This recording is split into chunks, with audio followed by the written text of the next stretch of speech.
N2 gas plus 3H2 gas है, volume half करेंगे तो किधर जाएगा? प्रेशर बढ़ाएंगे तो क्या होगा? कैटेलिस्ट से क्या होगा? टेम्परेचर इंक्रीज से क्या होगा? एक बार सोच लो, फिर मैं जिससे पूछता हूँ आंसर कर सकता है मुझे।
ओके, ऑलमोस्ट सबने आंसर।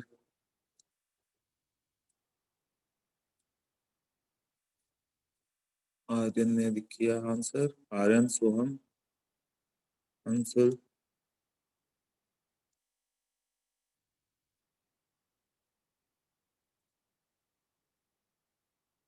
ठीक है।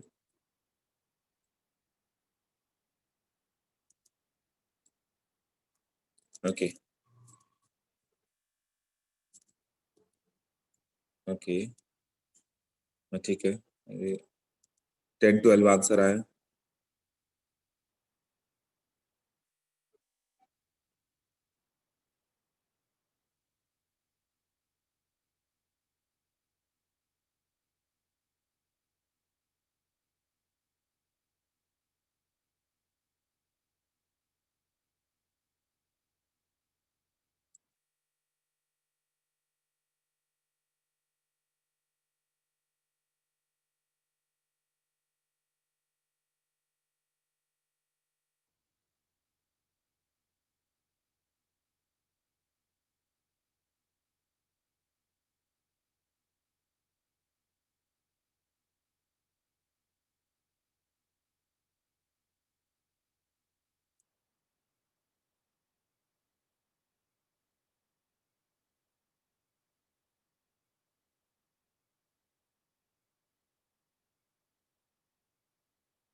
ठीक है, देखो क्या क्या है।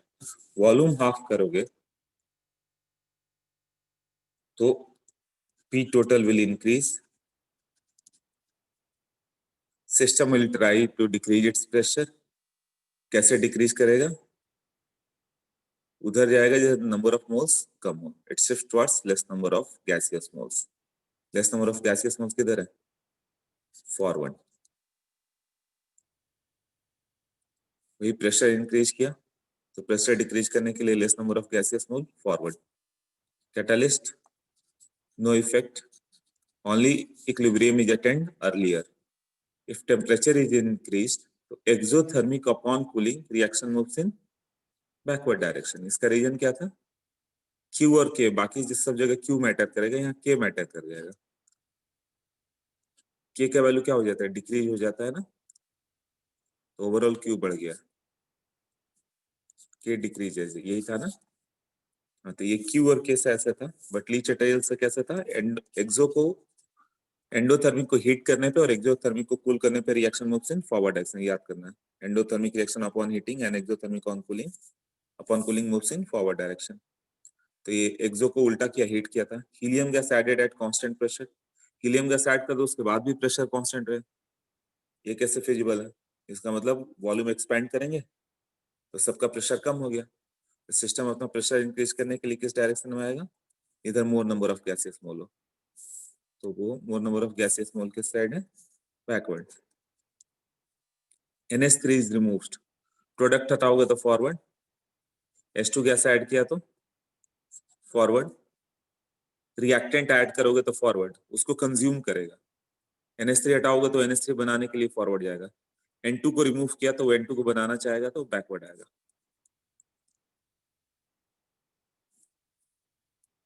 तो ये कल के लेक्चर में था, बहुत इजी है. IIT में जब भी आता है फ्री का मार्क्स होता है. हाँ, सबको क्लियर है ये? कि कोई पॉइंट भूल गए हो बताओ. Clear clear. H2 एडेड नहीं समझा आर्यन. H2 मतलब H2 गैस को ऐड करोगे तो उसका कंसेंट्रेशन बढ़ा दो. रिएक्टेंट को बढ़ाओगे तो क्या होगा? फॉरवर्ड जाएगा. रिएक्टेंट का कंसेंट्रेशन बढ़ाओगे तो उसको कंज्यूम करने के लिए फॉरवर्ड चल जाएगा. प्रोडक्ट को बढ़ाओगे तो बैकवर्ड आ जाएगा कि उसको कंज्यूम कर रहे हैं. रिएक्टेंट को कम करोगे तो उसको फॉर्म करने के लिए बैकवर्ड आएगा. अब प्रोडक्ट को कम कर दोगे, प्रोडक्ट कंसेंट्रेशन डिक्रीजेस, तो उसको और इंक्रीज करने के लिए फॉरवर्ड आएगा. ओके आर्यन. ओके चलो, सबका हो गया. Next.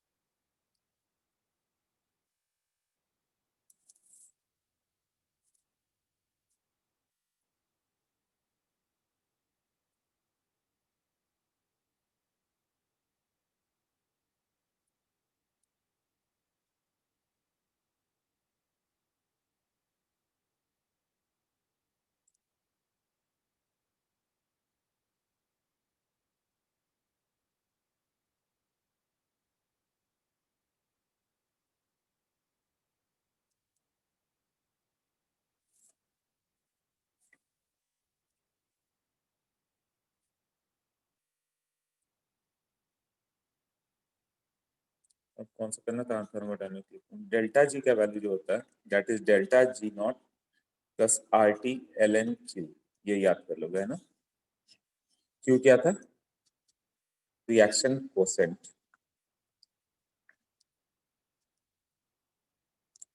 So at equilibrium delta G का वैल्यू क्या होगा? डेल्टा जी क्या था? Maximum optimal work. Yes Anshul, correct. और लोग आंसर डेल्टा जी का वैल्यू क्या होगा?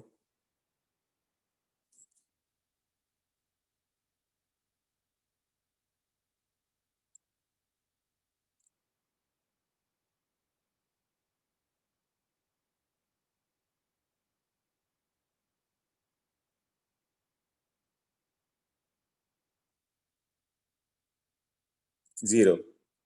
राइट. तो डेल्टा जी क्या होता है? अमाउंट ऑफ ये मैक्सिमम जो obtainable work, non PV work जो होता है. तुम कितना वर्क मैक्सिमम ले सकते हो, है ना. Useful work.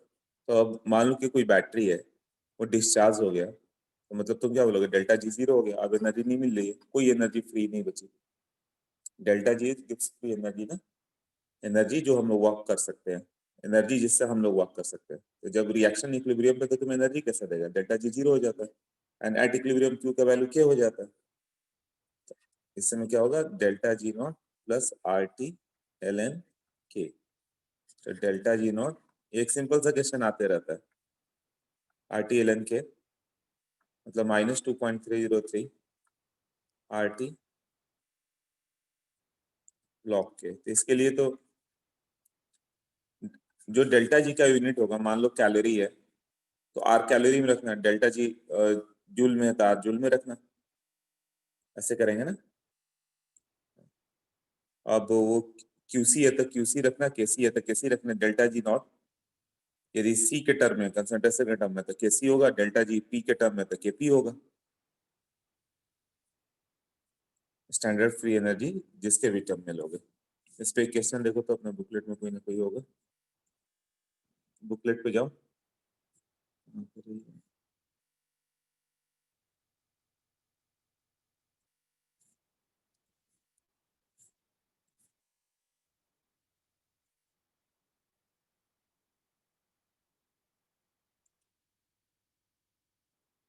इलिस्ट्रेशन 20।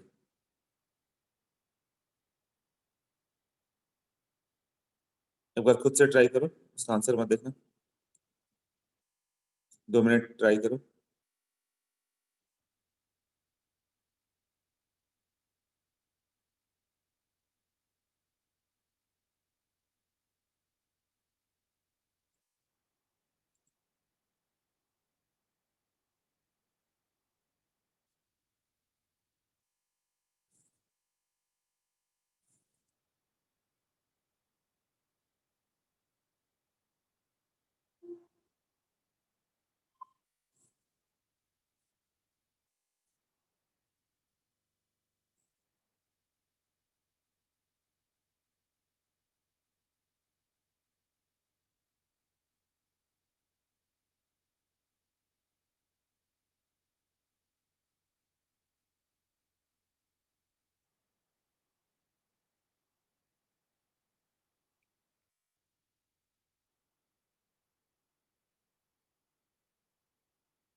हो गया आंसर,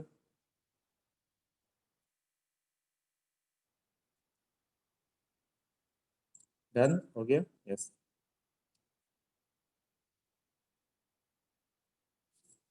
डेल्टा जी नॉट का वैल्यू माइनस, अब इसका एक और इक्वेशन आएगा, माइनस आर टी।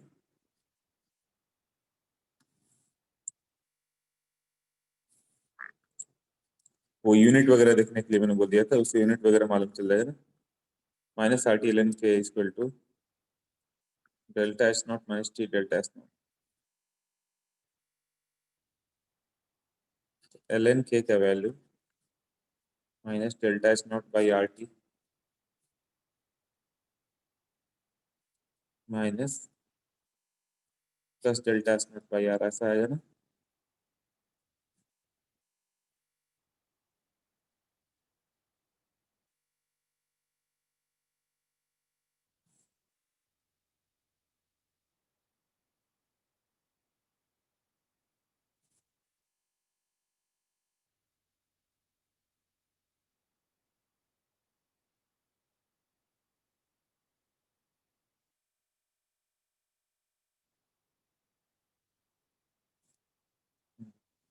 एक तो ये क्वेश्चन आएगा।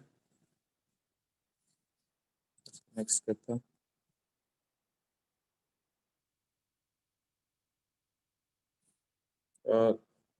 एक हो जाएगा, तो इसको लॉग लोगे तो 2.303 आएगा ना। लॉग बेस 10 करोगे तो minus delta H by 2.303 R 1/t plus delta S naught by 2.303 R. दूसरा क्वेश्चन आएगा।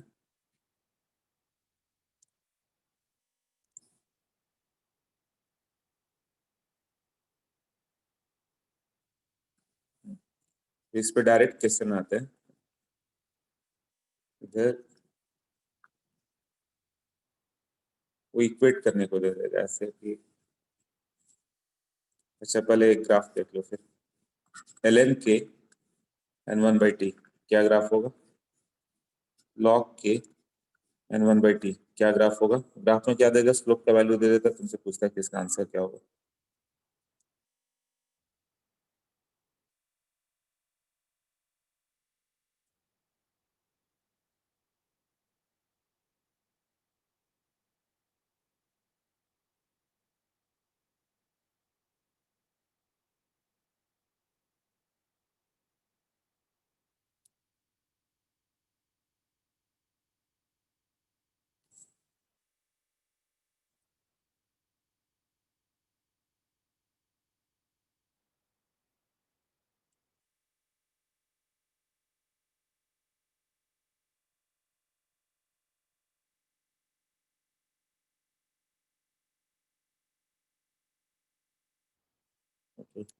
एल एन के और 1/t है ना।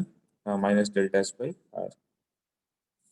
हाँ तो का ग्राफ पक्का हो गया है, ये बता देते हो। ये एक्स हो गया, ये सी होगा। तो ये वैल्यू दे देता है तुम्हें कुछ, मान लो 3 दे देगा, पूछेगा डेल्टा एस नॉट क्या है। ये वैल्यू मान लो 3 दे दिया, तो डेल्टा एस नॉट क्या होगा, 3 आर ना। कैलोरी में 6 हो जाएगा, 3 × 2। ये स्लोप हो गया, दैट इज ये इंटरसेप्ट हो गया delta S naught by R. यहाँ से स्लोप ऐसे जाएगा, और tan थीटा का जो वैल्यू आएगा वो minus delta S naught by are.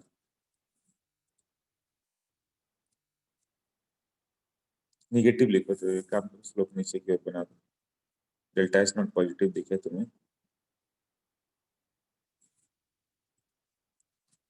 तो वो भी कर सकते हो। हाँ निगेटिव दिख रहा है ना, तो ये दोनों वैल्यूज का दो अलग दोनों बना देता है, काम बताऊँ कंफ्यूजन आ रहा है।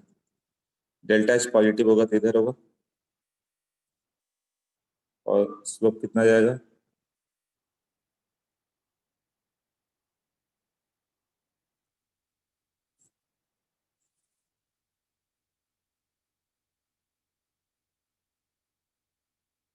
ये इसको थीटा मान लो, और tan थीटा का जो वैल्यू होगा वो होगा minus delta H naught by R. तब आएगा जब delta H naught is what, negative. तो स्लोप नेगेटिव जाएगा ना। कल भी यही तुम्हें पूछ रहे हैं ना एल एन के, इसलिए आज दोनों बना देते हैं। और डेल्टा एच नेगेटिव होगा तो स्लोप क्या होगा, पॉजिटिव हो जाएगा ना ये। Delta H is negative, slope will be positive.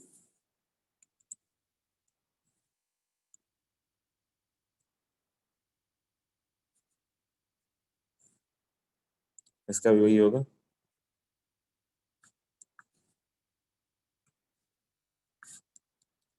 Delta H naught ये थीटा, स्लोप कितना आएगा minus delta H naught by 2.303 R. ये होगा, और ये इंटरसेप्ट कितना होगा, delta H naught by 2.303 are.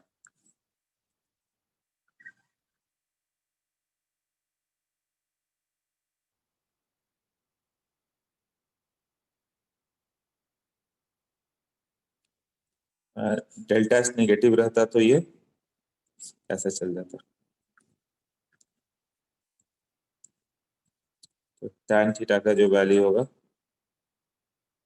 वही है minus delta S naught by 2.30 था यार, तो वो तो पॉजिटिव हो गया ना, और ये स्लोप वही था, तो ये बार बार क्यों लिखना, ठीक है। हाँ देख लो, इतना क्लियर हुआ सबको।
ओके, इस पे एक और क्वेश्चन आते रहता है, वो ऐसे देखो, ये क्वेश्चन आएगा ही, है ना, L N K equal to 3/t plus 5। पूछता है कि क्वेश्चन क्या है कि what is the value of delta H not in calorie and delta S not, या जूल में बता दो, ये दोनों कितना होगा।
डन। हाँ,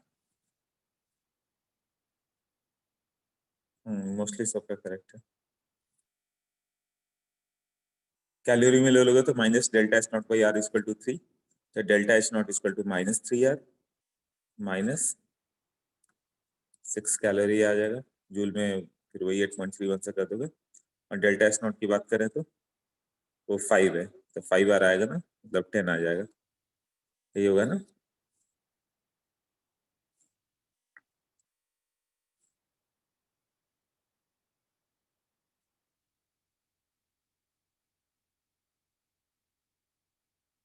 ओके, एक सिंपल सा एग्जांपल दिया, बाकी देखना गिवन हो।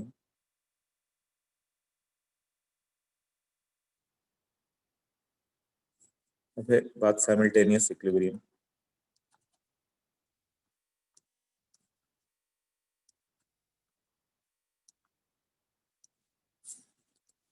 जैसे दो सॉलिड ले लो, एक है A B solid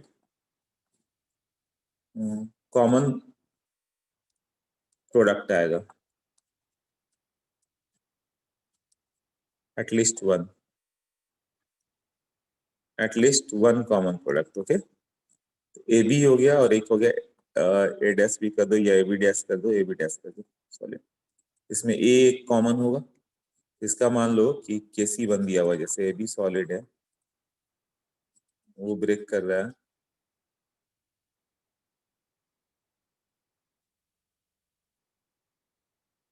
A B solid किसमें ब्रेक हो रहा है, ए गैस प्लस बी गैस में। इसका मान लो के सी वन या के पी वन कोई भी दिया हुआ है, सपोज के पी वन दिया हुआ है, तो दोनों का प्रेशर आएगा अपना इसका पी और पी, तो K P one equal to P into P square, heterogeneous equilibrium में बताया था। Now A B gas solid भी बनेगा तो A gas plus B gas बनेगा।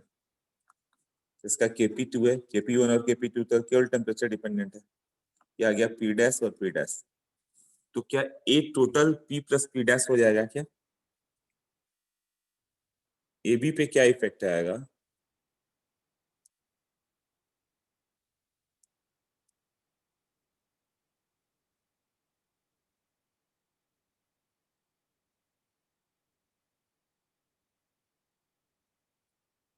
ए बी पे क्या इफेक्ट आएगा कि उसका कॉमन प्रोडक्ट ए है और उसको ए बी डैश से मिल रहा है। जब ए बी डैश से मिलेगा तो उसके बारे में क्या बोला जाता है, ये इस साइड से मिल जाए तुम्हें, ए गैस कॉमन है ना, और ए बी और ए बी डैश दोनों से ए गैस आ रहा है, तो जैसे ही तुमने प्रोडक्ट कंसंट्रेशन बढ़ाया रिएक्शन क्या होगा, बैकवर्ड शिफ्ट होगा, ये भी बैकवर्ड शिफ्ट होगा और ये भी बैकवर्ड शिफ्ट होगा, क्योंकि ए गैस तो दोनों को मिला ना, B and B dash are different, इसको ये बी डैश है ये डिफरेंट है, तो कॉमन आंसर क्या हो जाएगा कि दोनों का प्रेशर अपना अब जो पहले पी था वो नहीं आएगा, अब कुछ और आ जाएगा। तो मान लो कि अभी प्रेशर कितना हो गया, अ, ये -x, ये -x इधर गया, ये x मोल इधर फॉर्म हो गया ना, इसको मान लिया एक न्यू कांस्टेंट पी डैश, ऐसे ये पी डबल डैश, तो दोनों का अपना अपना ये, सॉरी ये x नहीं रहेगा,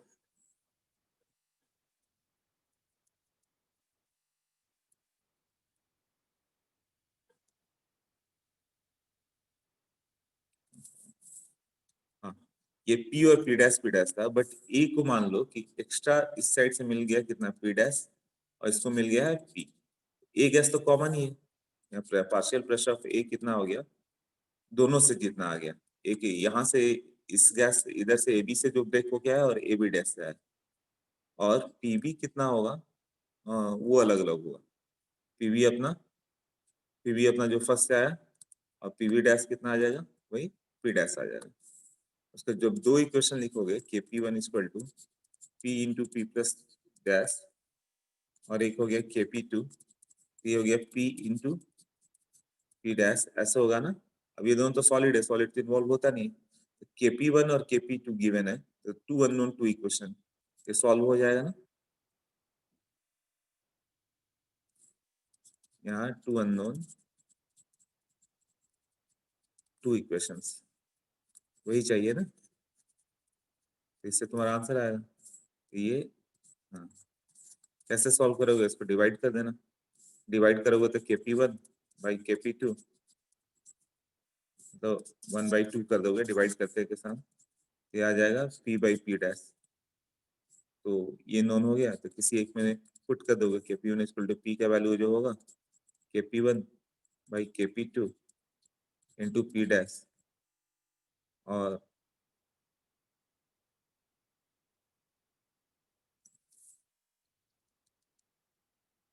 के पी वन पुट करोगे तो पी तो है ही, पी को एज इट इज रखो, यहाँ पे पी रखो और केवल पी डैश चेंज कर देते हैं, के P two by K P one into P, यहाँ से पी सॉल्व करके आ जाएगा, तो सबका प्रेशर आ गया। इसको एक एग्जांपल से देखते हैं, ओके। बाकी सब ठीक करने के बाद देख लो, पी पी प्लस डैश ठीक है, पी पी डैश से डिवाइड किया तो प्रेशर आ जाएगा तुम्हें, देन Kp1 का वैल्यू में किसी एक में पुट कर दो तो वो दूसरा वाला भी आ जाएगा। तो पी था और पी डैश का वैल्यू यहाँ से ले लिया, P इंटू Kp2/Kp1 है, ठीक है। Example NH4 HS solid, Kp1 को 9 ले लें और कॉमन कुछ बनाना है ना, ये NH3 और H2S गैस में जाएगा। NH3 और H2S, एक NH3 वाला ले लें हम लोग। तो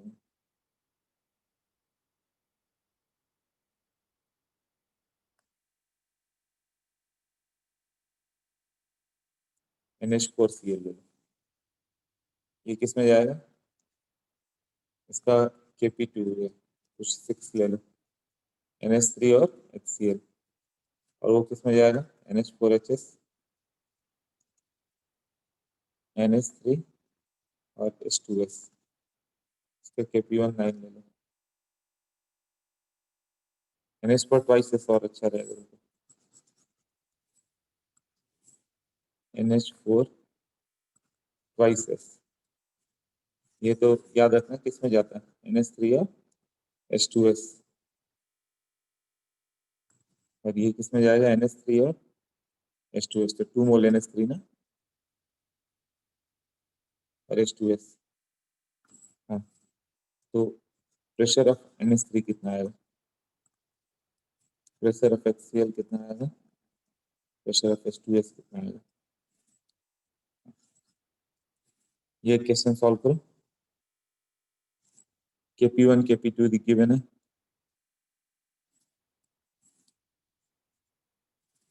NH4Cl सॉलिड है, इसका तो प्रेशर इन्वॉल्व होगा ना, NH4 ट्वाइस ये भी सॉलिड है, अब ये सब गैस है, NH3 H2S NH3 HCl।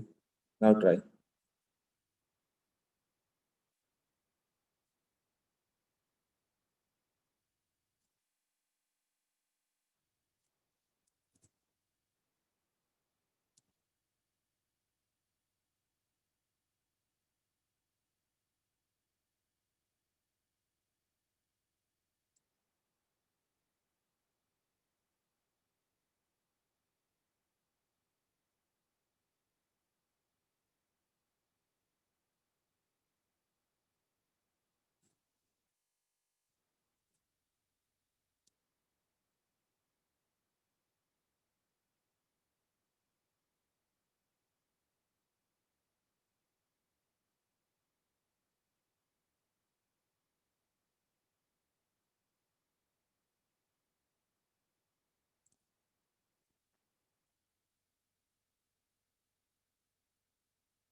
Okay,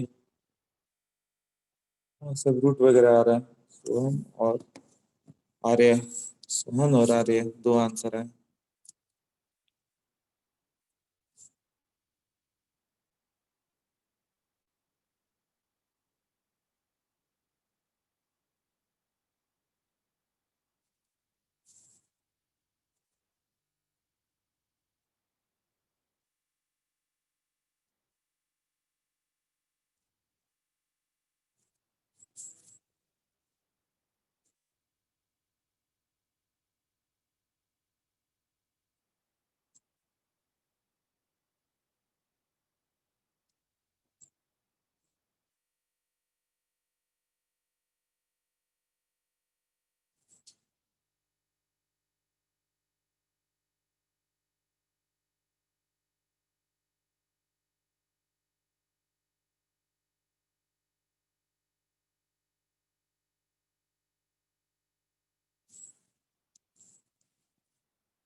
okay done, सबने अटेम्प्ट कर लिया अभी। कितने लोग आंसर करते हैं? सोहम, आर्य, रूट में आएगा। ठीक है, सार्थक, आर्यन, प्रणय, शुभम, सोनिस। छह सात लोग आंसर है। हाँ अनुष्का बोलो। सर आपने वो लेगा बस, एक्सप्लेनेशन मतलब में अटेम्प्ट लिया ना। हाँ बोलो। पी प्लस पी डैश लिखा था, वो कैसा है? वो मुझे नहीं समझ में आया। दोनों गैस मिलकर उस वेसल में क्रिएट करेंगे ना, जैसे इस रूम में NH4 छोड़ दूं मैं, तो NH3 गैस यहाँ से आएगा पी प्रेशर पे, P1 प्रेशर, हाँ। और दूसरा एक सब्सटेंस डाल दो, वो भी NH3 रिलीज कर रहा है, वो P2 प्रेशर जनरेट किया, तो total okay pressure P1 plus P2 आ जाएगा ना। ओके।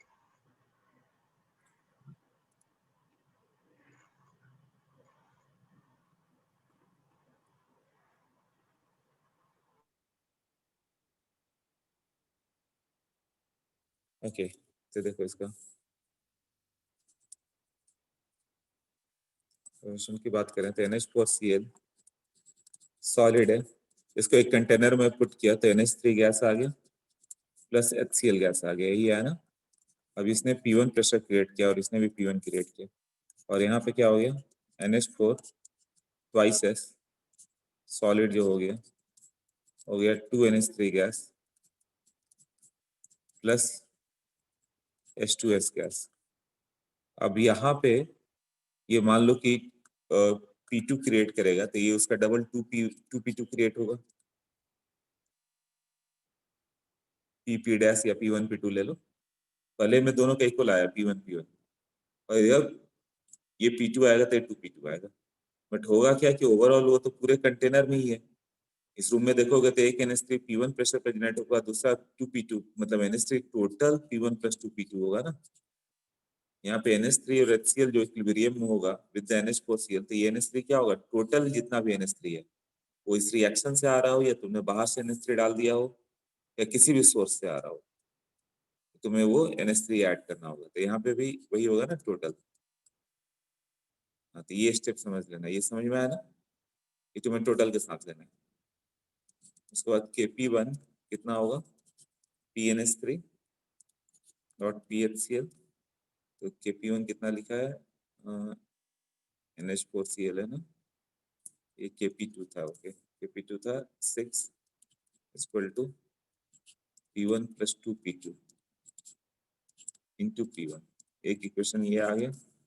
दूसरा Kp1 नीचे वाले में मैंने लिखा है, हो गया PNH3 का स्क्वायर। देखना स्क्वायर कई लोग मिस कर गए होंगे, इसके लिए क्वेश्चन आते रहता है, इस पे ध्यान देना, स्क्वायर लिखने में मिस हुआ होगा। ये 9 होगा और ये P1 प्लस 2P2 का स्क्वायर इंटू P2। तो ये दो इक्वेशन लिखना आना चाहिए, रेस्ट सॉल्विंग होगा। कैसे कर सकते हैं,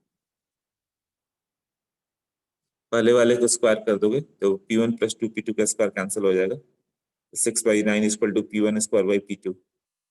तो P1 और P2 एक रेशियो में आ गया रूट के टर्म में, और फिर उसको पुट करके आंसर लाना होगा। सॉल्विंग वाला कुछ ऐसा देगा कि सॉल्व हो जाए, बट कंसेप्ट ये है। अवस्थी में इस पे क्वेश्चन है, देख लो, इसमें किसी को कोई डाउट है।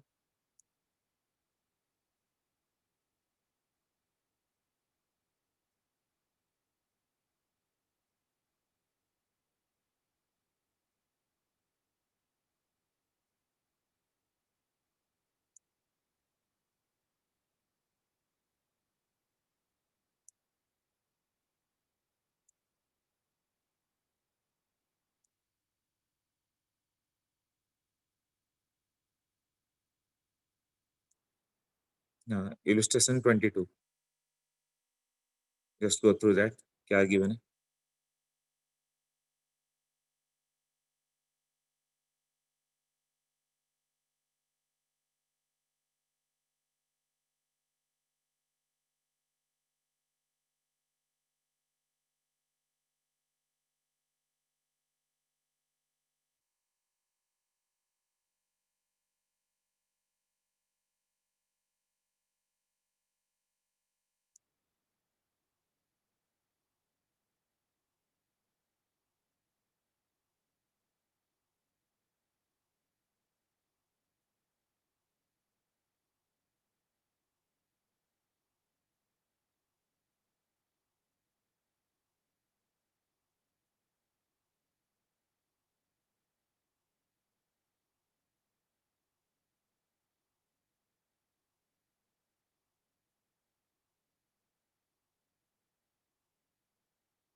ओके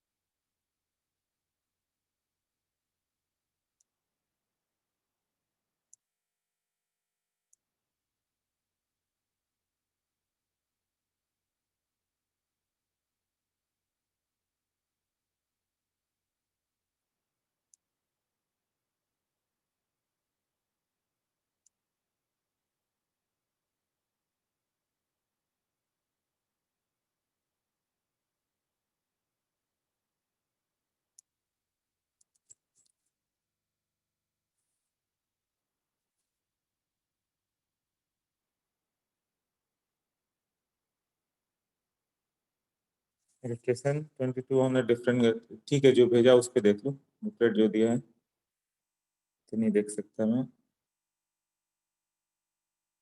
चलो ठीक है, इसका मतलब अभी तक किसी ने आंसर रेज नहीं किया तो सही होगा। Now we can start ionic equilibrium.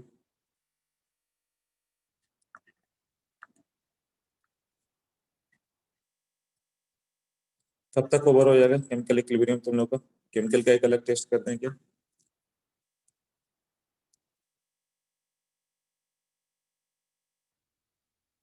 हाँ केमिकल इक्विलिब्रियम का एक टेस्ट कर देते हैं।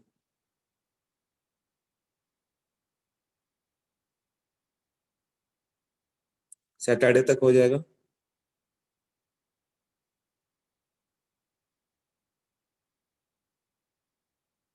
यस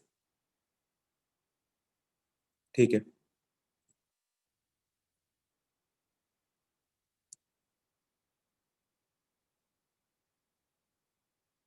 अभी वाले टेस्ट में टाइट्रेशन वगैरह जो दिया हुआ सिलेबस वही आएगा। सिलेबस क्या दिया है?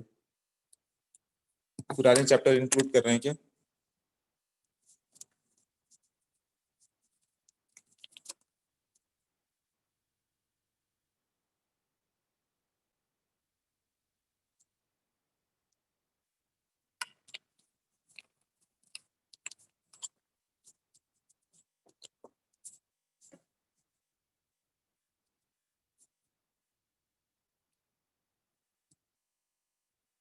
Chemical and ionic equilibrium excluding solubility. Okay, हाँ तो केवल यही दो आएंगे, टाइट्रेशन नहीं रहेगा। Ionic equilibrium. ओके, तो again thermodynamics, ionic equilibrium, electrochemistry, तीन टफेस्ट चैप्टर है फिजिकल के। तब हम लोग थर्ड पे जा रहे हैं।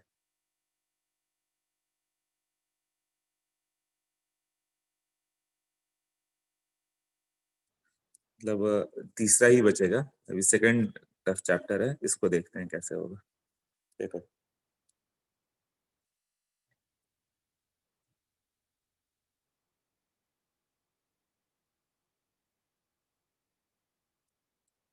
आयनिक इक्विलिब्रियम में स्टार्टिंग में जाओ, कुछ डेफिनेशन एंड ऑल है वो देखते हैं क्या है। इसको अपने नोट्स में चाहो तो इंक्लूड कर लेना, देख लेना क्या क्या है स्टार्टिंग में। देखो सब।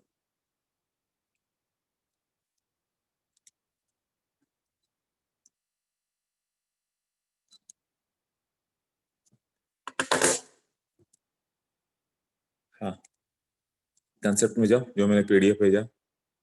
पहले इंट्रोडक्शन है। Two type of substance, non electrolyte and electrolyte. Non electrolyte क्या हो गया? जो इलेक्ट्रिसिटी को कंडक्ट नहीं करेंगे, लिखा हुआ है will not dissociate into ions on dissolving in solvent like water.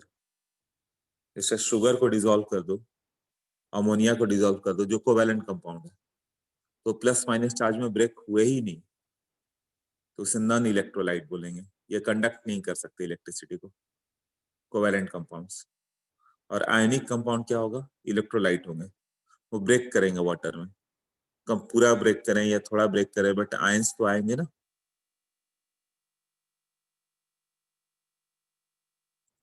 Electrolytic substance. अच्छा पहले बुकलेट सबने ओपन किया ना, ये देख लो।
ओके ठीक है, तो देखो इलेक्ट्रोलाइट नॉन इलेक्ट्रोलाइट बताया अभी। इलेक्ट्रोलाइट क्या करेगा, कंडक्ट करता है। वो स्ट्रॉन्ग क्या क्या गिवन है, will dissolve, will dissociate on dissolving in water. Example, salt like NaCl, BaCl2. थोड़ा स्पारिंगली सॉल्युबल वाले भी होंगे जो बहुत कम ब्रेक होंगे, जैसे Hg2Cl2, बट कम से कम आयन तो है ना, कंडक्ट तो करेंगे वो। Okay, electrolyte dissolve in the solvent, वही बताया कि आयंस में ब्रेक हो जाएगा। Now degree of dissociation of electrolyte किस पे डिपेंड करेगा, नेचर ऑफ इलेक्ट्रोलाइट। कोई स्ट्रॉन्ग इलेक्ट्रोलाइट है तो 100% डिसोसिएट होगा। दूसरा, nature of solvent. NaCl NaCl को अल्कोहल में डिसॉल्व करो उतना डिसॉल्व नहीं करेगा, बट NaCl को वाटर में डालो तो वो ज्यादा डिसॉल्व करेगा। वाटर का डाइलेक्ट्रिक कांस्टेंट ज्यादा था। ये सब केमिकल बॉन्डिंग वाला ही पार्ट चल रहा है। डाइल्यूशन, डाइल्यूट करोगे तो ऑलमोस्ट सब 100% डिसॉल्व हो जाएंगे। इवन वीक एसिड भी 100% ब्रेक हो जाता है। वीक एसिड वीक इसलिए कि वो H+ कब देता है, स्ट्रॉन्ग एसिड इसलिए कि वो H+ पूरा डिसोसिएट होकर प्रोवाइड करता है। तो जब तुम डाइल्यूट करोगे तो वीक एसिड भी 100% ब्रेक होने लगता है। Okay, temperature. अब ब्रेकिंग के लिए क्या चाहिए, एंडोथर्मिक प्रोसेस है। NaCl को ब्रेक कर रहे हो Na+ और Cl- में, तो जितना टेम्परेचर बढ़ाओगे उतना आराम से ब्रेक होगा ना। एंडोथर्मिक को हीट करने पे फॉरवर्ड जाता है, मतलब वो ब्रेक होगा। इलेक्ट्रोलाइट्स 100% डिसोसिएटेड, कौन कौन सा होगा, एग्जांपल दिया, strong electrolyte, strong acid, strong electrolyte मतलब NaCl वगैरह सॉल्ट जो हो गए, स्ट्रॉन्ग एसिड, स्ट्रॉन्ग बेस। अब इसके अलावा ऑल टाइप ऑफ सॉल्ट्स, कौन कौन सा सॉल्ट में strong acid strong base, strong acid weak base, weak acid strong base, weak acid weak base. कोई भी सॉल्ट 100% ब्रेक होगा। तो आगे अब याद कर लोगे कौन कौन सा हो गया स्ट्रॉन्ग इलेक्ट्रोलाइट में, strong acid, strong base and salt. और जो कम डिसोसिएट होगा कौन सा होगा, 2-4% ब्रेक हुआ, 2%, 4%, 5%, ऐसे weak acid and weak base. Weak acid and weak base less dissociated.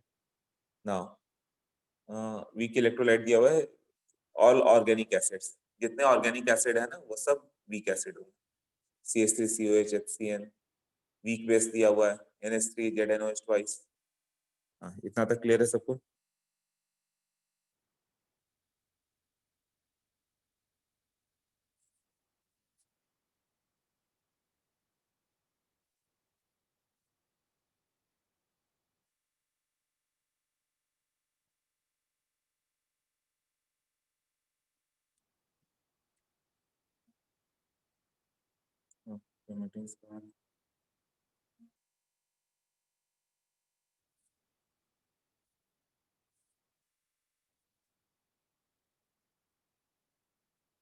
हाँ क्लियर, ओके नेक्स्ट पॉइंट पे जाओ। नेक्स्ट ये हो गया स्ट्रॉन्ग एसिड कौन, स्ट्रॉन्ग इलेक्ट्रोलाइट कौन सा होगा जो 100% ब्रेक करे, और स्ट्रॉन्ग वीक कौन सा, यही है ना। Next,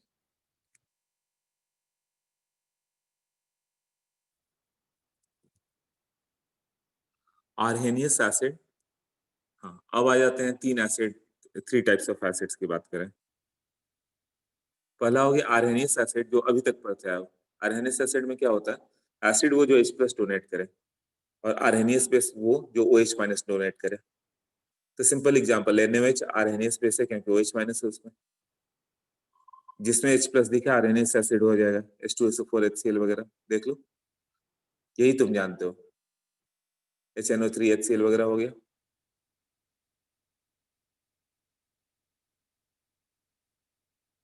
example HNO3 HClO4 HCl ये सब दिया हुआ है।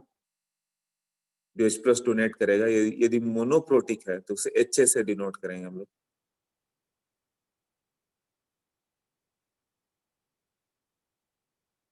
और डाइबेसिक है तो उसके लिए क्या सिंबल होगा, H2A। जैसे H2S H2SO4, तो H2A SO4 की जगह A लिख दिया। ट्राइबेसिक हो गया H3PO4 टाइप, तो H3A लिखेंगे हम लोग। तो आगे मोनोबेसिक डाइबेसिक ट्राइबेसिक के लिए पूरा इस तरह से आ गया HA H2A HA H2A S3A ऐसे। हाँ, नेक्स्ट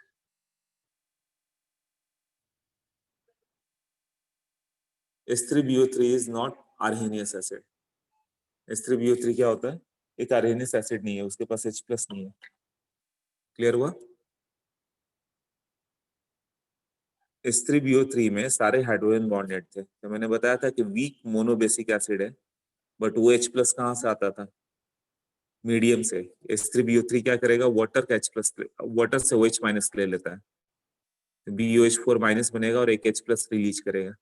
IIT में कई बार आया हुआ है क्वेश्चन, यहाँ तो नहीं आएगा, इनऑर्गेनिक में पूछता है, बोरॉन फैमिली में। H3BO3 is a weak monobasic acid, H plus नहीं आएगा। जैसे H3BO3 प्लस D2 वो दे दो, तो वो वहां से OD माइनस ले लेगा। OD माइनस ले लेगा तो तुम्हें क्या मिलेगा?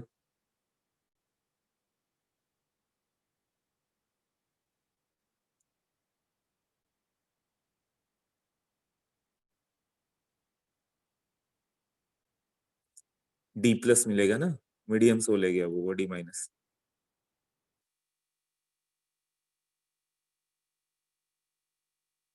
हाँ,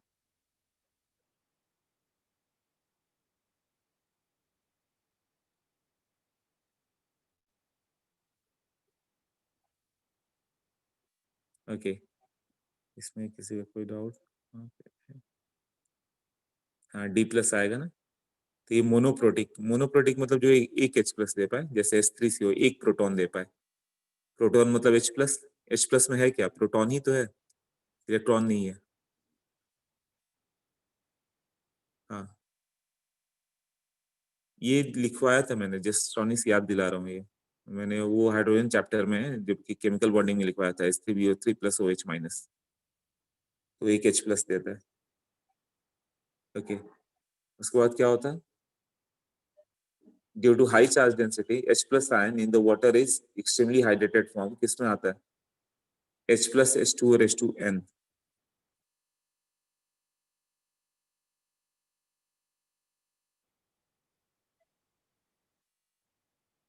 हाँ, ये H प्लस किसके फॉर्म में एग्जिस्ट करता है? H plus aqueous exist as what? H plus इसके चारों ओर वाटर रहेगा ना, H2O N। N का वैल्यू 1 करो, H3O प्लस। N का वैल्यू 2 कर दो, H5O2 प्लस। N का वैल्यू 3 करो, H7O3 प्लस। 4 करो, H9O4 प्लस। ये इसलिए लिखा कि कहीं कहीं पे ये पूछ लेता है कि क्या एग्जिस्ट करेगा, वो H9O8 प्लस कर देगा, तो तुम्हें मालूम चलना चाहिए नहीं, H9O4 प्लस होगा, क्योंकि एक H3O हो गया इस तरह से। H प्लस आता है तो इसको कोऑर्डिनेट बॉन्ड दे दिया उसने, प्लस आ गया। एक और H2O यहाँ पे इससे स्टिक किया, तो ये H5O2 प्लस है। एक और H2O यहाँ पे स्टिक किया, H7O3 प्लस है। और एक और यहाँ पे एग्जिस्ट करेगा, H9O4 प्लस होगा। N क्यों? अब ये इस वाटर से भी अदर वाटर ऐड हो सकते हैं ना। H plus ion exist like this. Okay, next point दिया हुआ ना, exist in H3O plus H5 H7O3 plus.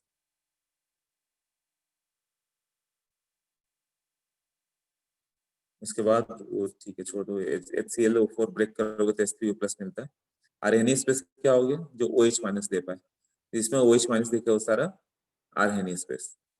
Example, अब ये बेस है NaOH, बट इसको क्या लिखोगे? Mono acidic base.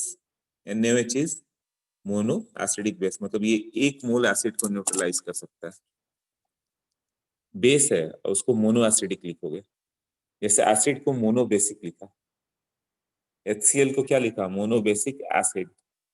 H2SO4 di basic acid. H3PO4 है तो एसिड, अगर जब वो लिखोगे तो उसको बेसिसिटी लिखते हैं, ये याद है, ये सब बताया था इक्विवेलेंट मास में बाई बेसिसिटी।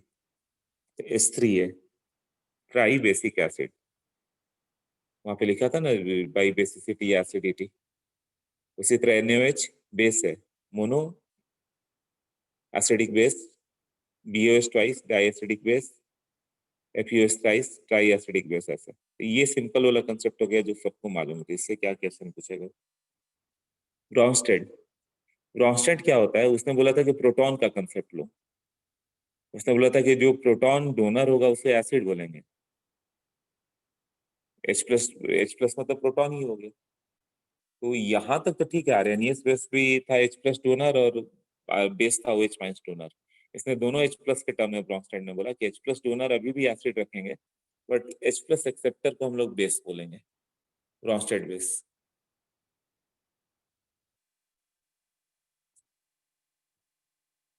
एग्जाम्पल देखो,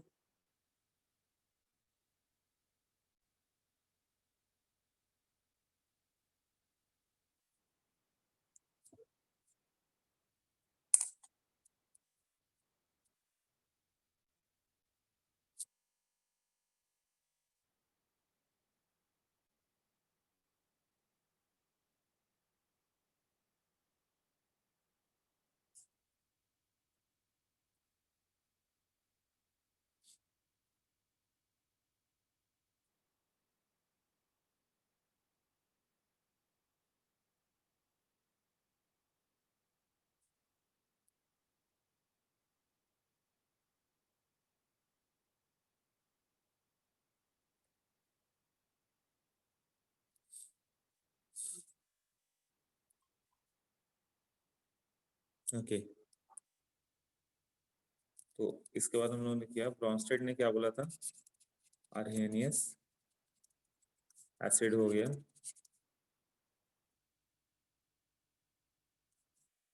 H+ डोनर,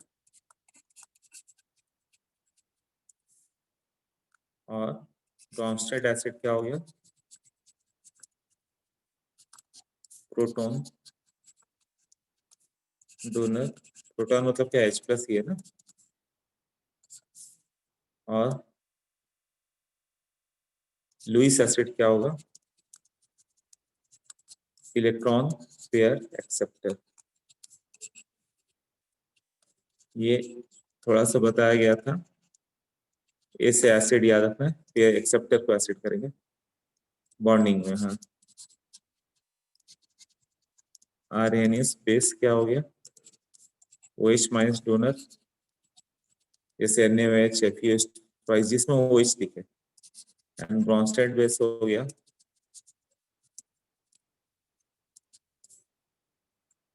अभी H+ के टर्म में आ गया, H+ एक्सेप्टर। और लुईस बेस हो गया इलेक्ट्रॉन पेयर डोनर। हाँ, तो इलेक्ट्रॉन पेयर डोनर और एक्सेप्टर के टर्म में आए। अब देखो, जैसे कि HCl ले लो, H+Cl- और वाटर डाल दो, तो क्या हो जाएगा? ये H3O+ बना और ये Cl- आ गया, तो ये एसिड कहलाएगा। कौन सा एसिड है? ब्रॉन्स्टेड एसिड, आर्हेनियस एसिड, दोनों है ना। और इसने H+ एक्सेप्ट किया, ये कहलाएगा ब्रॉन्स्टेड बेस, है ना। तो ये एसिड बेस हो गया। तो खैर ब्रॉन्स्टेड ही कर रहे हैं तो बेस नहीं लिखते हैं, केवल बेस लिखता हूँ। ये एसिड हो गया, ये बेस हो गया। तो ये जब H+ कैप्चर कर दिया तो ये वापस रिएक्शन थोड़ा सोचो, H3O+Cl- को दे रहा है, H+ इसको डोनेट कर दिया, अभी एसिड कहलाएगा ना, और ये एक्सेप्ट कर रहा है तो बेस कहलाएगा ना। वापस रिएक्शन हो जाता तो H3O+ को हम लोग बोलेंगे conjugate acid of what? Water. और ये होगा कंजुगेट बेस ऑफ HCl। जब ये कंजुगेट पेयर और इधर ये कंजुगेट पेयर,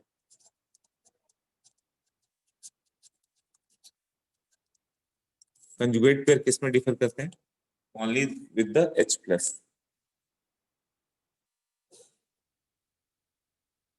H प्लस में मैटर कर जाता है कंजुगेट पेयर का। जैसे कि बेस दिया है तो इसका कंजुगेट एसिड क्या होगा, या ऐसे लिखो, वाटर हो गया, इसका कंजुगेट एसिड क्या है, कंजुगेट बेस क्या है, क्या होगा?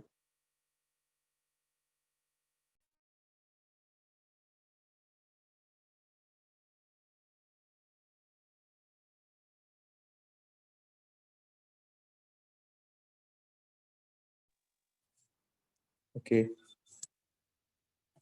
हाँ ठीक है, ठीक है, सबको मालूम है ना। इसका कंजुगेट एसिड जो हो गया, जो H प्लस कैप्चर कर दो, एक प्रोटॉन ही तो अलग रहता है ना। और बेस क्या बनता है जिसका H प्लस हटा दो, H प्लस हटाने के बाद जो बच जाए वो बेस है, तो OH माइनस, यही होगा ना। जैसे H2PO4 माइनस है, इसका कंजुगेट बेस क्या होगा, एक H प्लस हटा दो, HPO4 2 माइनस, इसका कंजुगेट एसिड क्या होगा, H प्लस ऐड कर दो। और फॉस्फेट हो गया, इसका कंजुगेट बेस कुछ होगा ही नहीं, नहीं कंजुगेट एसिड था ना, मैंने उल्टा लिख दिया इधर।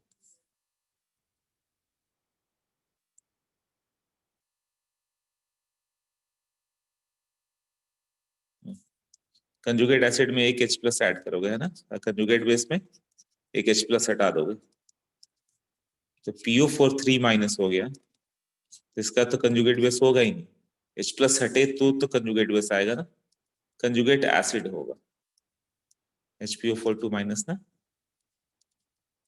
OH माइनस का क्या होगा,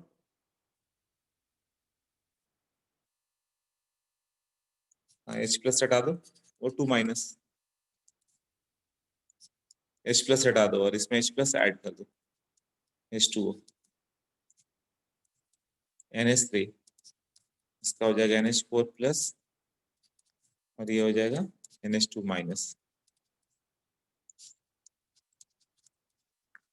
Conjugate pairs are strong and weak.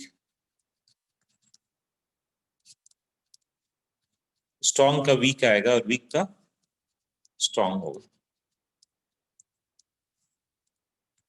Strong acid, इसका वीक कंजुगेट बेस आएगा।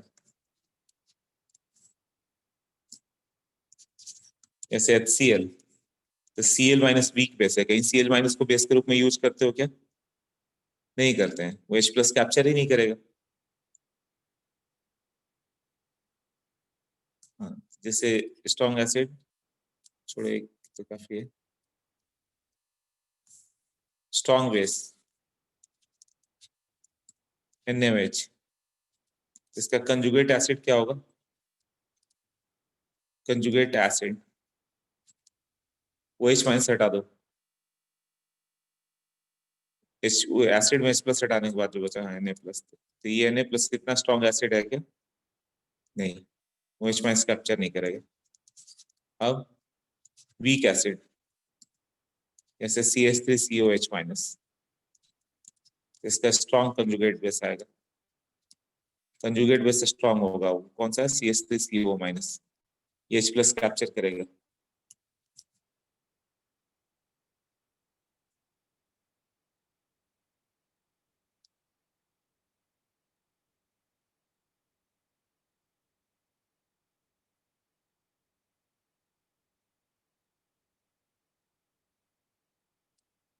Okay,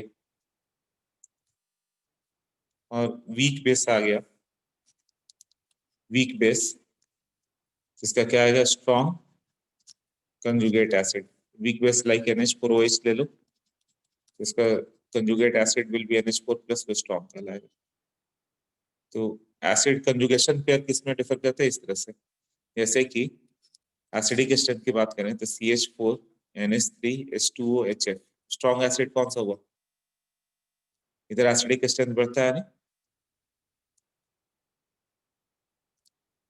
acidic strength increases.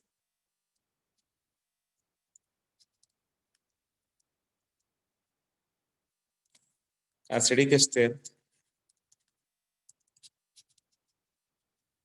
directly proportional to stability of conjugate base. ऐसा होता है कि conjugate base किसी का stable है तो वो ज्यादा एसिडिक होगा। कंजुगेट बेस क्या, H प्लस हटाने के बाद जो बच जाए, तो एसिड से H प्लस हटाने के बाद भी स्टेबल हो जा रहा है तो आराम से H प्लस दे देगा, स्टेबल हो जाएगा। तो इसका कंजुगेट बेस क्या होगा, CH3 minus NH2 minus OH minus F minus. किस पे निगेटिव चार्ज ज्यादा स्टेबल होगा, कार्बन की fluorine. Fluorine negative charge is more stable और मोर निगेटिव एलिमेंट ना। फ्लोरीन इलेक्ट्रॉन को इजीली बैलेंस कर सकता है, कार्बन से तो कोई भी इलेक्ट्रॉन ले जाए। तो स्ट्रॉन्ग बेस कौन सा हुआ, CH3 माइनस की F minus.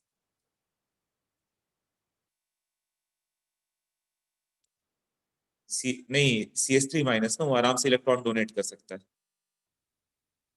F minus donate ही नहीं करेगा। जो इलेक्ट्रॉन डोनेट करता है वो बेस है, जो इलेक्ट्रॉन डोनेट करे वो बेस है, वही H प्लस से रिएक्ट करेगा ना। तो H प्लस से जल्दी रिएक्ट कौन सा करेगा, CH3 माइनस, क्योंकि इलेक्ट्रॉन हैंडल नहीं कर पा रहा है, इलेक्ट्रोनिगेटिविटी कम है। अब इधर HCl HBr HI, acidic strength इधर भी इंक्रीजेस।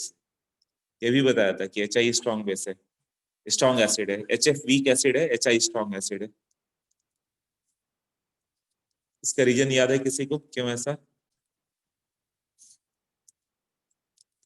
इधर स्टेबिलिटी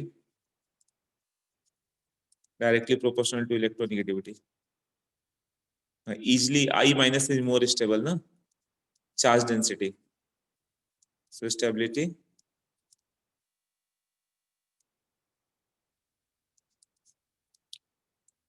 साइज फैक्टर देखो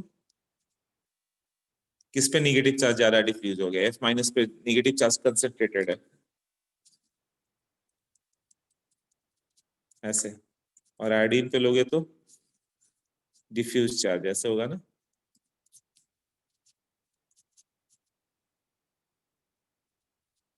डिफ्यूज चार्ज और यहाँ हाई इलेक्ट्रॉन डेंसिटी।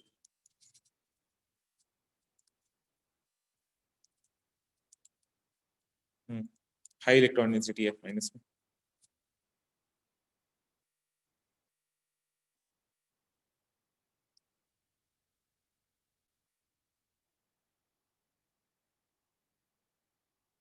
राइट, तो स्ट्रॉन्गर बेस कौन सा हो गया,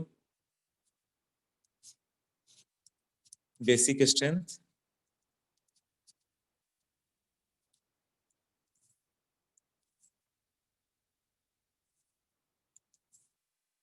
इधर डिक्रीजेस। ये ऑल टुगेदर बहुत ही इंपॉर्टेंट है, इसको अच्छे से लग, ये जितना मैंने बताया ना ये बहुत इंपॉर्टेंट है, इसको एकदम अच्छे से लर्न कर लोगे इसे फोन।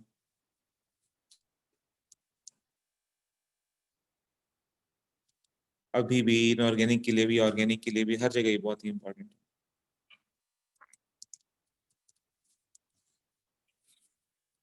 हाँ, इतना भी किसी को कोई प्रॉब्लम, पहले भी बताया था अभी भी बताते रहता हूँ, मालूम है कि इसमें प्रॉब्लम रहता है।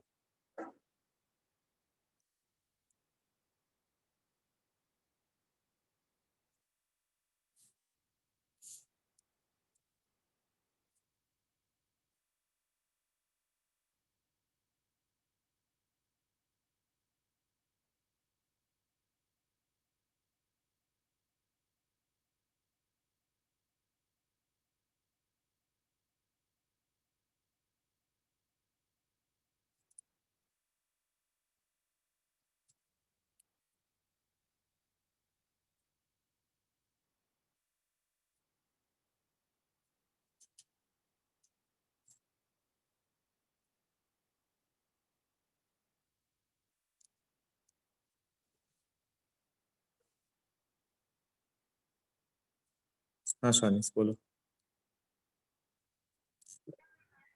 सर कॉन्जुगेट एसिड बनाने के लिए हम लोग H प्लस ऐड भी कर सकते हैं और OH माइनस निकाल भी सकते हैं। हाँ, बेस रहा तो H माइनस हटा दो, तो बेस से जो आएगा कंजुगेट एसिड, NaOH में ही तुम काम करो, H प्लस ऐड कर दो, तो क्या होगा, OH minus H plus react कर जाएगा, क्या बचेगा, Na प्लस ना, इसको कंजुगेट एसिड मान लो। तो वही बात हुई ना, H प्लस ऐड करो या OH माइनस हटा दो, दोनों केस में क्या कहलाएगा, कंजुगेट एसिड। क्लियर हुआ?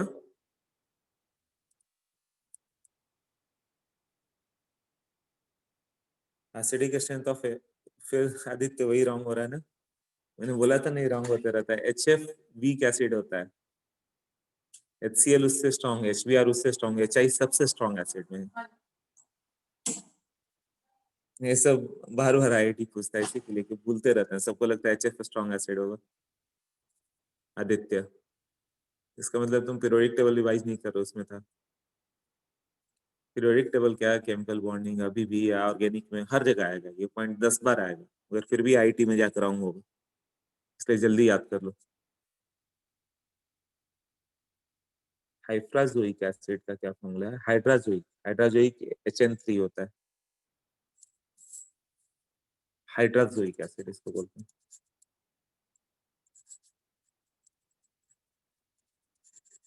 ये सब मुझसे पूछने से अच्छा गूगल कर लो, मिल जाया करेगा, है ना, जो भी नेम वगैरह आ जाए। और N3 माइनस बोलते हैं अजाइडान, दोनों इंपॉर्टेंट नेम है वैसे। ओके, ये पार्ट तो कर दिया, अब कौन सा करना था हम लोग को, let me check.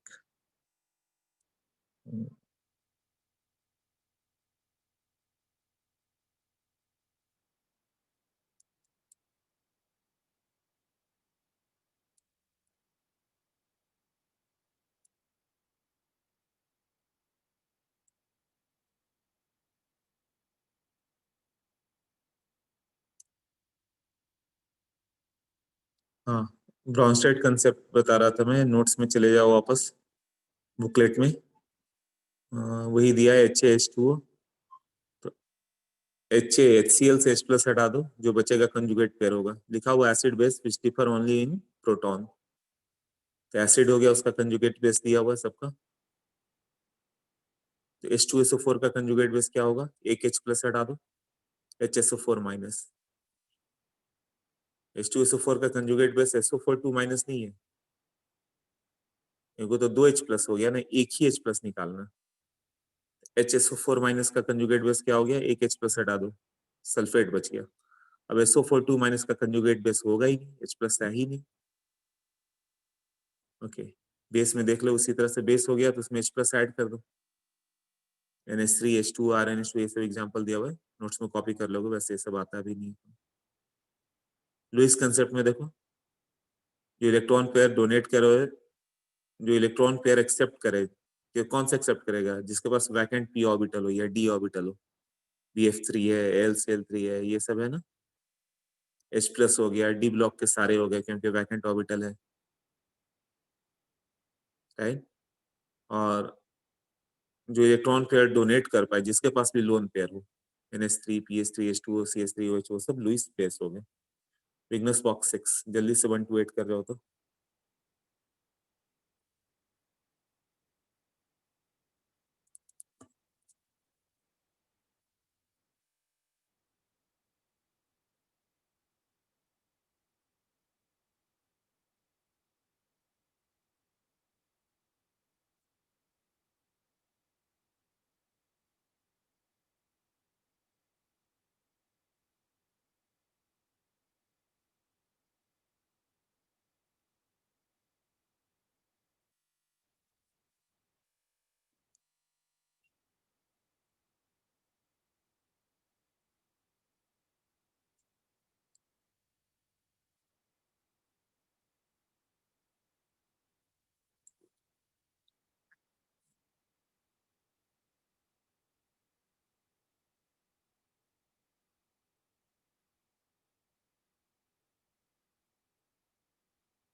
Okay, done.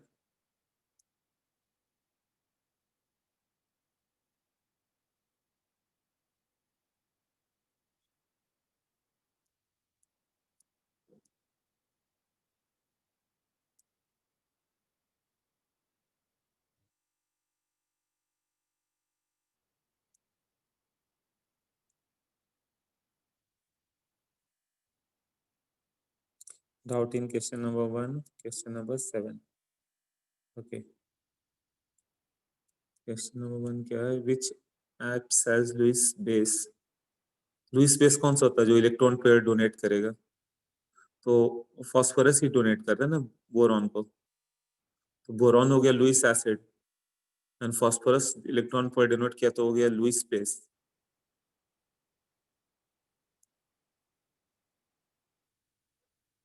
हाँ, फिर क्या आ जाएगा इसका? लुईस बेस ही पूछा हुआ है ना, तो pH3 होगा। फिर question number 7, which one is not protonic, मतलब कौन सा प्रोटॉन नहीं दे सकता है, किसके पास H+ नहीं है? तो कुछ ऐसा लिखा हुआ है कि तुम्हें समझ में नहीं आ रहा। जैसे B है H3PO4, C है H2SO3, D है H2SO4, ये सब तो H+ ही डोनेट करेंगे ना।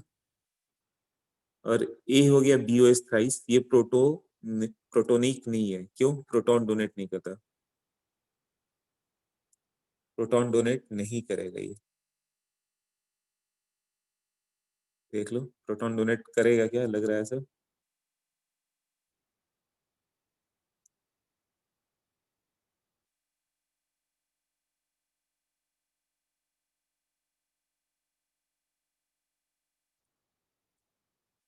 अभी बताया था ना, BH3 वगैरह ले लोगे तो क्या करेगा वो, जो मीडियम है उससे OH माइनस लेता है, मीडियम से कैप्चर करेगा। BOH थ्राइस जो लोगे तो मीडियम से OH माइनस लेगा और H+ डोनेट करता है, तो इसलिए वो क्या होता है? Lewis acid. लुईस एसिड है क्योंकि OH माइनस कैप्चर कर लिया, B+ डोनेट कर रहा है। ये शायद भूल गए होगे तो फिर से यहाँ लिख दो, उस समय भी सोनिस ने बोला था। देखो BOH थ्राइस वीक, ये वर्ड ही आपको वीक मोनोबेसिक एसिड। तो BOH थ्राइस क्यों सारा हाइड्रोजन बॉन्डेड होता था? ये मीडियम से H2O लेगा और क्या बन जाता? BOH4 माइनस ऐसे, और H+ हो गया। तो एक्चुअली इसमें क्या हो गया, ये लुईस बेस की तरह बिहेव किया और इसने क्या बिहेव किया? एसिड। यही हो गया ना, इसने H+ डोनेट किया, बट हम लोग BOH थ्राइस को वाटर में डाल लेते हैं कि H+ मिल जाता है, इसलिए हम लोग बोलते हैं week monobasic acid.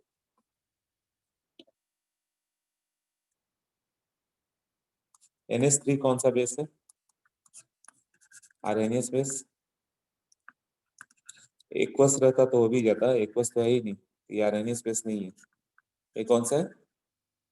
Lewis base है।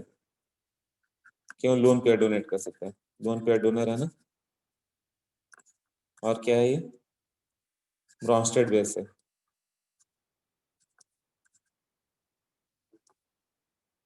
क्यों? H+ एक्सेप्ट कर सकता है, H+ एक्सेप्ट है, यही था ना।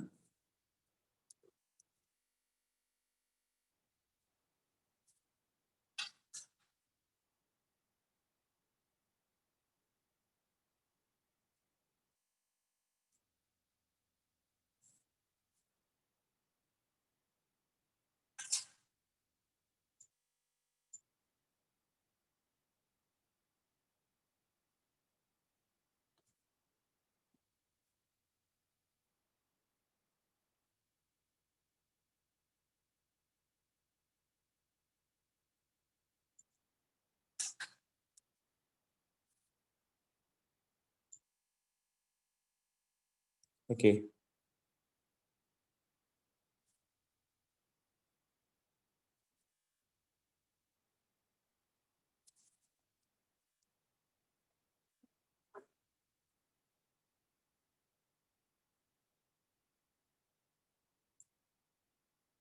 Question number 2 okay weakest Brønsted Lowry base कौन सा होगा वीकेस्ट बेस कौन सा है जो जल्दी लोन पर डोनेट ना करे अभी एक ऑर्डर दिखाया था ना मैंने CH4 NH3 HF HCl HBr HI तो HI स्ट्रॉन्गेस्ट एसिड है I माइनस वीकेस्ट बेस था तो सबका कंजुगेट एसिड ले लो सेकंड में तो H माइनस का कंजुगेट एसिड क्या होगा H2 H2 कहीं एसिड है क्या H minus conjugate acid H2 यदि H2 एसिडिक होता तो H माइनस स्टेबल होता एसिड का कंजुगेट बेस स्टेबल होना चाहिए तो ये क्या होगा H2 से H प्लस तो कभी आता ही नहीं मतलब इसका कंजुगेट बेस बहुत ही स्ट्रांग है वेरी स्ट्रांग बेस कौन सा H माइनस ना क्योंकि कंजुगेट माइनस क्या होता है ये वीक एसिड भी नहीं लिख सकते एसिड ही नहीं है ऐसा हो गया राइट और कौन सा था इसमें सेकंड में H minus OH minus Cl minus OH minus Cl minus HCO3 minus इसका conjugate acid H2O HCl H2CO3 out of ये 4 जो हो गए इसमें स्ट्रॉन्ग कौन सा पड़ गया out of these 4 HCl strongest पड़ गया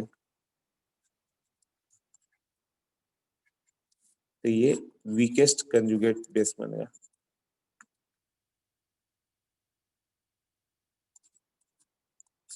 Cl माइनस ये हुआ ना जो स्ट्रॉन्ग एसिड होगा उल्टा सर्च कर लो जो स्ट्रॉन्ग एसिड होगा ना उसके कंजुगेट बेस को वीक बना देना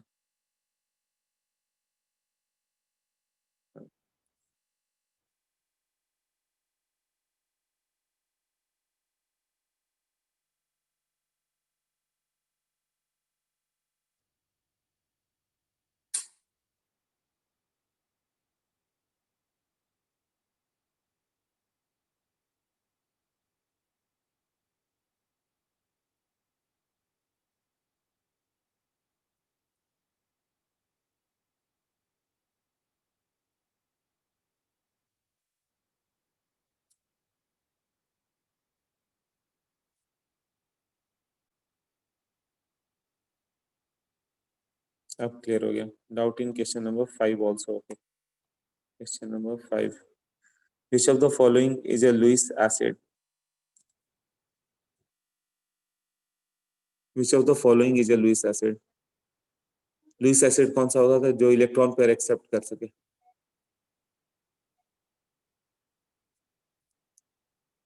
क्या होगा फिर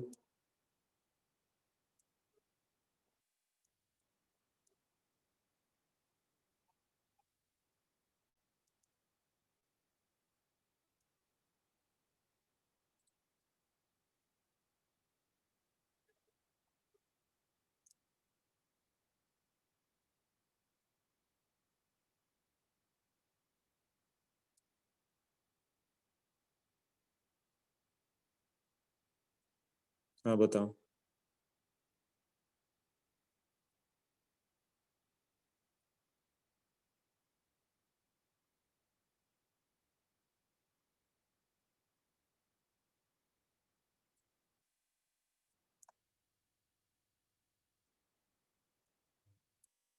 कौन सा इलेक्ट्रॉन पेयर एक्सेप्ट कर सकता है तुम्हें क्या लग रहा है इलेक्ट्रॉन कौन सा एक्सेप्ट करेगा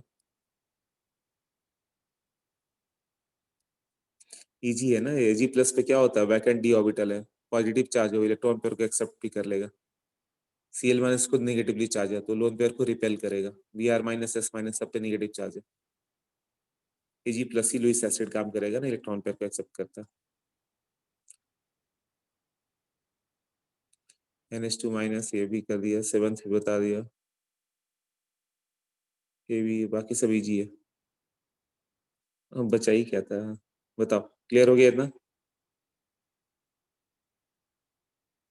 ओके अभी न्यू टॉपिक स्टार्ट करना पड़ेगा न्यू टॉपिक हम लोग अब तुम लोग का